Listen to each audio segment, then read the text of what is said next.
গেল সিজনের সেই হৃদয় বিদারক দৃশ্যের কথা মনে আছে প্রতিটি বার্সা ভক্তের। ইন্টার মিলানের বিপক্ষে 2টি অ্যাসিস্ট করেও বার্সেলোনাকে জেতাতে না পেরে জেরার্ড মার্টিন কান্নায় ভেঙে পড়েছিলেন। দুর্দান্ত খেলে ভক্তদের মন জয় করে নিয়েছিলেন এই তরুণ উদীয়মান খেলোয়াড়। সম্প্রতি তার ক্লাব ছাড়ার নানা গুঞ্জন ডালপালা মেলেছে। তবে জেরার্ড মার্টিনের ভবিষ্যৎ নিয়ে বার্সেলোনা একটি স্পষ্ট সিদ্ধান্ত নিয়েছে। এই স্পোর্টের খবর অনুযায়ী বার্সেলোনা ক্লাব সিদ্ধান্ত নিয়েছে যে এই তরুণ ডিফেন্ডার 2025-26 মৌসুমে মূল দলের অংশ হিসেবেই থাকবেন, যদি না অপ্রত্যাশিত কিছু ঘটে থাকে।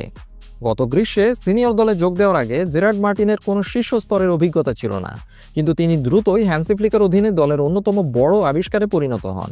সরাসরি ফার্স্ট RFEF থেকে এসে গত মৌসুমে তার পারফরমেন্স সব প্রত্যাশা ছাড়িয়ে গিয়েছিল। হ্যান্সি ফ্লিকের দায়িত্বের প্রথম বছরেই 23 বছর বয়সী এই ফুলব্যাক অসাধারণ উন্নতি দেখিয়েছেন এবং দলের সবচেয়ে উন্নত খেলোয়াড়দের একজন হয়ে উঠেছেন।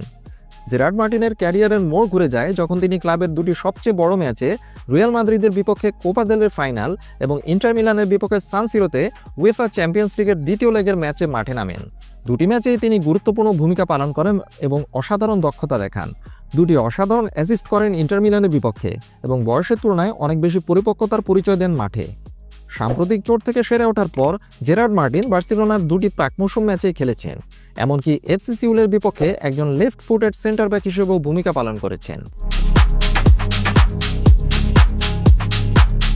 প্রিমিয়ার লিগের ক্লাবগুলোর আগ্রহ থাকা সত্ত্বেও বার্সেলোনা তাকে ছাড়ার কোনো পরিকল্পনা করছে না। প্রকৃতপক্ষে খবর অনুযায়ী জেরার্ড মার্টিনকে ধরে রাখার সিদ্ধান্তটি চূড়ান্ত, যদি না কোনো নাটকীয় পরিবর্তন ঘটে। উল্লেখ্য যে আগামী মৌসুমে লেফট ব্যাক পজিশনের জন্য লড়াইটা বেশ তীব্র হবে।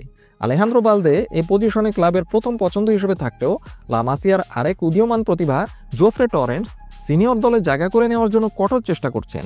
এই বাড়তি প্রতিযোগিতা দলের অভ্যন্তরীণ মানকে আরও বাড়িয়ে তুলবে বলে আশা করা হচ্ছে।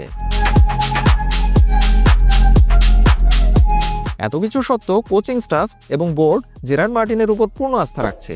তার উন্নতি, ট্যাকটিক্যাল বহুমুখিতা এবং চাপের মুখে পারফর্ম করার অসাধারণ ক্ষমতা ক্লাবকে বোঝাতে সক্ষম হয়েছে যে তাকে দলে রাখাটা যৌক্তিক। আপাতত বার্সেলোনা তার দলবদলের দরজা বন্ধ করে দিয়েছে এবং মনে করা হচ্ছে তিনি ব্লগরানা জার্সিতেই খেলা চালিয়ে যাবেন আগামী সিজনেও।